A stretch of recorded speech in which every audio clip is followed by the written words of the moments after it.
Preseason poll announced for cross country in the Big South. Liberty women picked to finish #1 and the men at #2. Joined by head coach Brant Tolsma. Coach, before we talk cross country, Olympics finishing up this past week. What's your thoughts on the games down in Rio?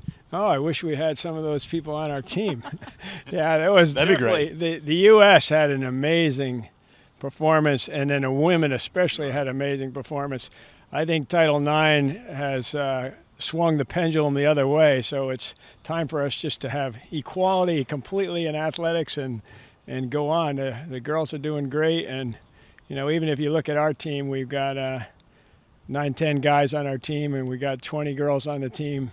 That's all Title IX, but it's fun, and I'm glad to start sleeping again because I've been up till midnight every single night with Olympics. Sure. Bags under the eyes, but you look good. I'm glad it's done, but I certainly enjoyed it. Speaking of getting some rest, I think last time we caught up with you was during the NCAA championships. How's the summer for you? How do you get rejuvenated and ready to go again? Well, this summer wasn't really especially good because we're hiring 2 new coaches. Right. And it's people think, oh, you just hire somebody, but it's not that easy. There's a lot of applications. We've had over 100 applications over the summer, reviewing applications, trying to find the right man for the right job, and it took much more time than I wanted to invest. I got away for a week and 2 weekends, and that was about it for the summer. So I don't know. How do I get rid of it? I need a few good night's sleep now that the Olympics are over. We were talking off camera about your cross-country programs. You're able to watch them work out as we tape this morning. What did they look like, and what did you enjoy about it this morning? It's always fun to get started, but the enthusiasm was there. But I think the biggest thing about our team this year is we have good depth. I said we only have 9 or 10 guys, but they're all solid. And on the girls' team, we have a lot of possibilities. You were asking earlier who'd be our top runner. I really don't even know. It's very wide open. I would say that we should have the best #7 runner in both programs that we've ever had. So that means the depth is really getting competitive, and you like that because if somebody has a problem, there's somebody else there to step up. And when you run closer together, it really helps the team. If you have a 5-person team that they're each 30 seconds apart, it's really hard to bond a team like that, and they can't work together because they all have different abilities. But when they get pretty close, they can work together, and the whole team aspect of it really helps the performance. You mentioned depth twice, and obviously the heartblood of every team is recruiting. Besides recruiting, how do you build a depth on a cross-country team?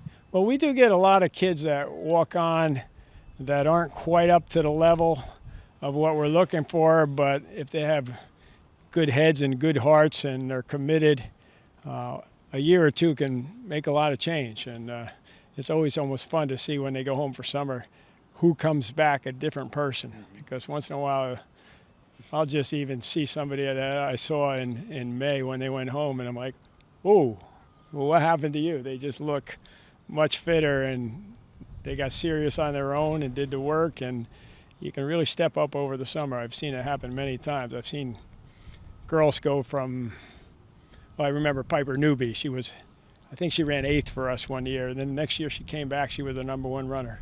And how'd that happen? But it happened over the summer. Well, I'll tell you what, this morning when I went to run, now granted it wasn't as far as your men and ladies run, but it was rather cool this morning. It was quite refreshing. What was it like for your team out there in the conditions this morning? Yeah, we started the workout about 9, and everybody was really sweating, but the humidity was lower. And this time of year, you have to adjust a little bit when you get a really hot day, but it'll increasingly as we hit September, and by the time you go to October, the weather's great and it helps people run faster. The weather's definitely a factor, no doubt. Coach, you and I have done a number of these preview type of interviews about this first meet coming up on September 1st in Earlysville. It's one that you talk about with excitement in your voice. At the same time, it's one of those that you can measure a lot, but you also can't measure a lot with this first one. So what are you up against here in less than 2 weeks? Yeah, we're just thinking about giving the new people a college experience at least, and getting a good workout in that day. That'll, we want a good workout. We want it to benefit our training. The outcome doesn't really matter. I don't even know who will be there. I know Virginia will be there, and Virginia's always very good.